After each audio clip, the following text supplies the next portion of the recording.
pohon. Mari ikut sama-sama. Rukun wuduk ada 6. Pertama, niat. Nawaitul wudu'a lillahi ta'ala. Sahaja aku berwuduk kerana Allah Ta'ala. Kedua, basuh muka. 3 kali.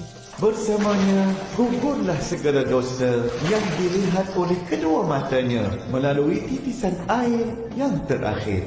Basuh kedua belah tangan. Hingga ke siku. Mulai dari tangan kanan ke kiri 3 kali. Bersamanya, gugurlah segala dosa yang dilakukan oleh kedua tangannya bersama titisan air yang terakhir. Menyapu air ke sebahagian kepala. 3 kali.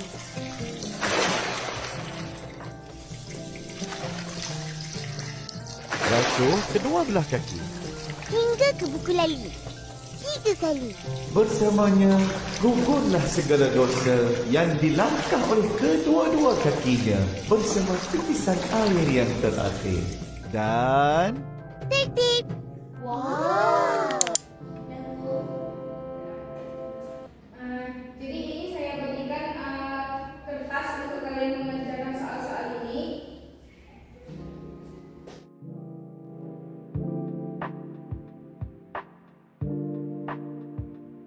Saya beri waktu 10 menit.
bagian kepala, membasuh kedua kaki hingga mata kaki 3 kali, dan yang terakhir tertib. Apa ada pertanyaan? Silakan.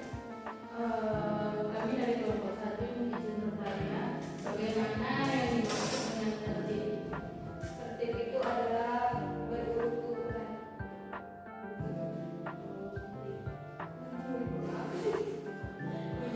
Kalau kita nggak niat kalau kita sebelum wudhu, apakah wudhu kita dipisah? Tidak, karena kan apa urutan termasuk apa rukun sahnya itu ada niat. Tapi seharusnya wudhu tahu nanti itu berurutan. Niatnya apa?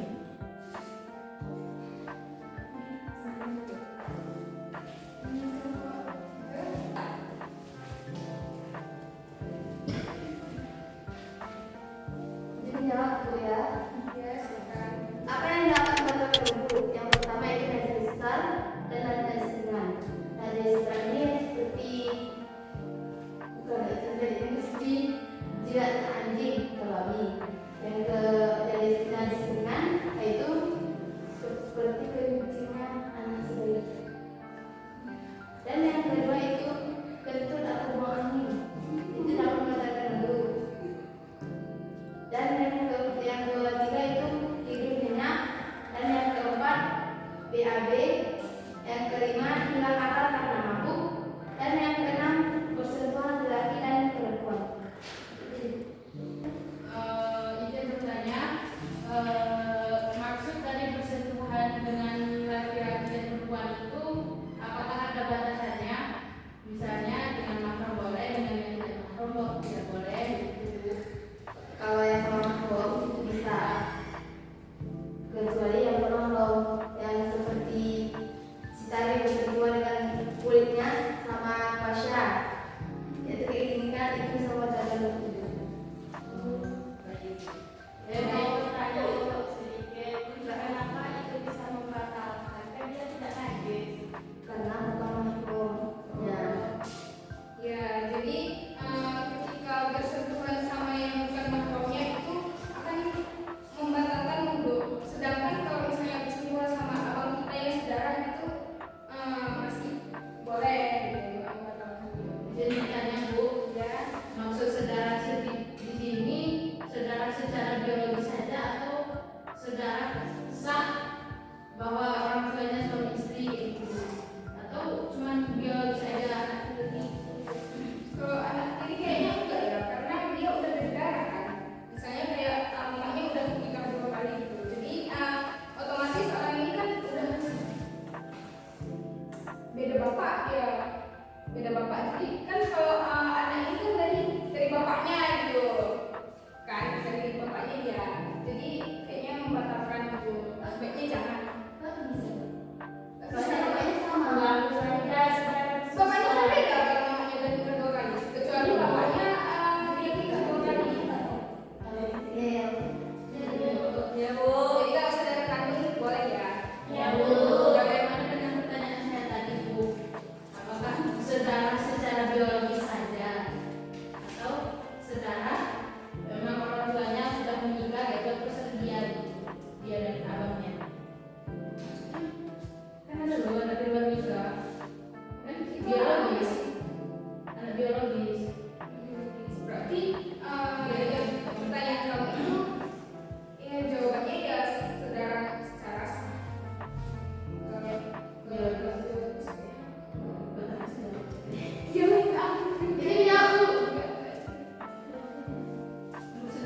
Kalau di Ambil Barakatu bisa disebut bukan saudara lagi. Seorang bapaknya bisa masuk ke anak tersebut mereka nikah. Walaupun anaknya itu kalau nikah pun kan nggak bisa kawin dengan bapak tersebut, harus dari hakim. berarti nggak sah kan? Ya, dia anak Mana B?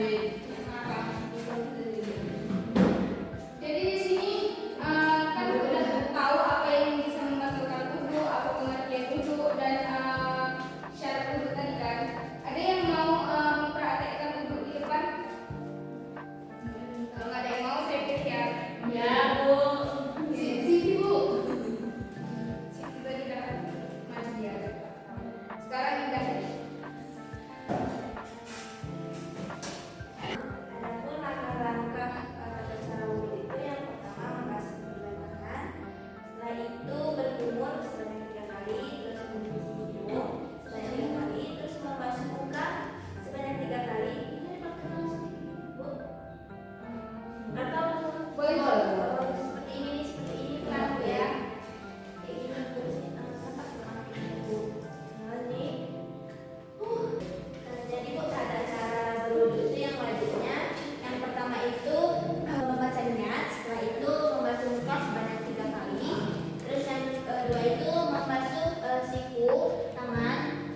ibu, terus